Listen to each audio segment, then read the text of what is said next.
ఆర్ఎండ్బి department, irrigation department, so వీళ్ళందరూ కూడా ఎక్కడెక్కడైతే మనకి డ్యామేజెస్ జరిగినా అవన్నీ కూడా అసెస్మెంట్ చేస్తూ ఉన్నారు.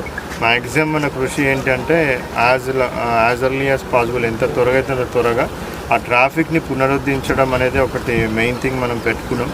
సో చాలా మటుకు మనకి పిఆర్ ఆర్ఎండ్బి రోడ్స్ చాలా ప్లేస్లో ఆల్రెడీ మనం మళ్ళీ టెంపరీ అరేంజ్మెంట్స్తో ట్రాఫిక్ మళ్ళీ స్టార్ట్ చేయడం జరిగింది.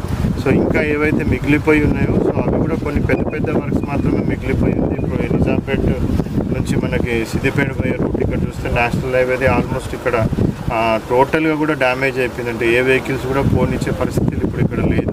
మన నేషనల్ హైవే వాళ్ళు కూడా ఇక్కడికి వచ్చి చూసి మరి ఆల్టర్నేట్ అరేంజ్మెంట్స్ చేస్తామని చెప్తా ఉన్నారు.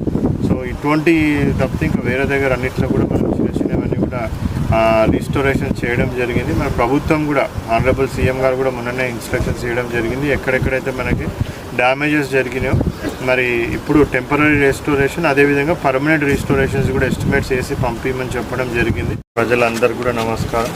సో మనకి ఒక 3-4 రోజుల క్రితం 27th, 28th రోజు కురిసిన భారీ వర్షాలు, అతి భారీ వర్షాలు కూడా సుమారు ఒక 11 మండల్స్ మన జిల్లా వ్యాప్తంగా కూడా బాగా ఎఫెక్ట్ అయినాయి.